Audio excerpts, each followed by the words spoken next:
Imagine this. The year is 2010, and the waters off the coast of Somalia are a modern-day pirate alley. The Gulf of Aden, a critical artery for global trade, has become a terrifying gauntlet where merchant ships are hunted, hijacked, and held for ransom. The world watches, seemingly helpless, as pirates armed with AK-47s and small, agile skiffs terrorize billion-dollar shipping routes. The economic toll is staggering, with ransoms soaring into the millions and insurance premiums skyrocketing. But the human cost is even greater. Crews held captive for months, living in fear, their lives hanging by a thread. This was the grim reality, a crisis that demanded a decisive response. And that response was about to arrive in a way no one saw coming. The international community was scrambling. Navies from around the world formed multinational task forces like CTF-151 to patrol these treacherous waters. Their mission, to deter and disrupt piracy. They had some success, sure, but it was like playing a game of whack-a-mole across a vast expanse of ocean. The pirates were nimble, knew the waters like the back of their hands, and could disappear as quickly as they appeared. For every pirate vessel they intercepted, 10 more seemed to pop up. The situation felt almost unwinnable. A new strategy was needed, one that went beyond just patrols and escorts. A strategy that would send a shockwave through the pirate networks. Enter the United States Navy. They weren't just bringing ships. They were bringing a whole new level of intelligence, strategy, and firepower. They knew that directly engaging every single skiff on the open ocean was inefficient. The real key was to hit the pirates where they felt safest, to dismantle their operations before they even set sail. The plan wasn't just to catch pirates, it was to cripple their entire enterprise. This led to one of the most audacious and debated operations in the modern fight against piracy, an event that blurred the lines between legend and reality. Now, let's talk about the infamous story that electrifies military forums and YouTube comment sections. The tale of the U.S. Navy trapping 78 pirate ships and obliterating them in just 5 minutes. It sounds like something straight out of a Hollywood blockbuster, doesn't it? A single, overwhelming show of force that ends the pirate threat in a flash of thunder and fire. The story goes that the Navy, using a clever decoy, lured a massive fleet of pirate skiffs and their motherships into a perfectly orchestrated kill box. Then, with overwhelming air and sea power, they unleashed a storm of precision-guided munitions, wiping out the entire pirate armada in less time than it takes to make a cup of coffee. It's a powerful narrative, a story of ultimate retribution and technological supremacy. But is it true? This is where we have to separate fact from fiction.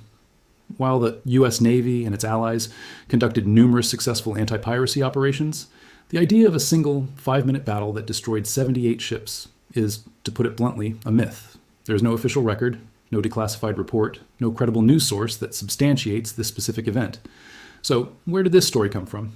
It likely evolved from a blend of real events, exaggerated retellings, and a collective desire for a simple, decisive victory against a complex problem. The reality of the anti-piracy campaign was a long, grinding war of attrition, not a single spectacular battle. One of the most significant real-world events that might have inspired this myth was the action against pirate motherships.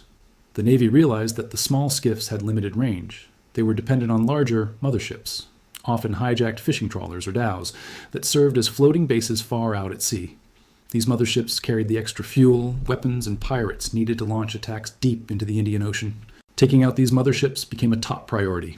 In operations like the one involving the USS Farragut or the USS Nicholas, the Navy actively hunted these floating command centers. In one notable incident, the USS Nicholas engaged a pirate skiff and captured a mothership, confiscating weapons and apprehending pirates. Another key moment was when the Danish naval ship Esbern Snare engaged and sank a pirate mothership after being fired upon. These were surgical, deliberate actions, not a massive, simultaneous obliteration. Each engagement was a victory, and cumulatively, they began to turn the tide. The strategy was one of dismantling the network.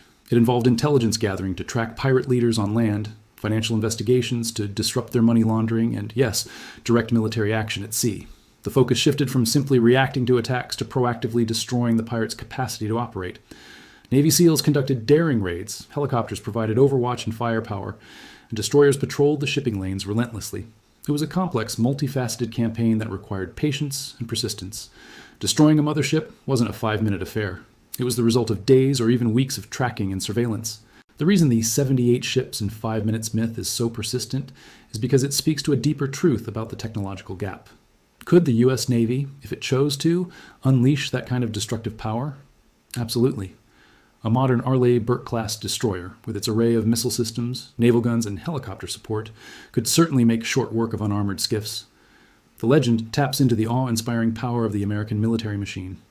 It's a story about what could happen, which is often more exciting than the more measured reality of what did happen. The rules of engagement and the need to avoid collateral damage meant that such overwhelming force was rarely, if ever, used in that manner. So, while the dramatic, cinematic battle never occurred as described, the result of the real campaign was no less decisive. By 2012, the concerted international effort had dramatically reduced piracy. The combination of naval patrols, armed guards on merchant vessels, the prosecution of captured pirates, and the strategic targeting of their infrastructure ashore and at sea broke the back of the Somali pirate business model. Attacks plummeted by over 90%. The sea lanes became safe again. It wasn't a 5-minute victory. It was a years-long struggle won through international cooperation, smart strategy, and the steady professional application of naval power. The story of the fight against Somali piracy is a fascinating chapter in modern naval history. It demonstrates how a seemingly insurmountable problem can be tackled through a coordinated, intelligent approach. The legend of the 5-minute battle might be fiction, but the real story of how the world's navies came together to reclaim the seas is just as compelling. It's a testament to the fact that sometimes the most effective victories aren't the loudest or the fastest, but the ones achieved through persistence, strategy, and a commitment to global security. Thanks for watching, and if you enjoyed this deep dive into naval history, make sure to hit that subscribe button for more.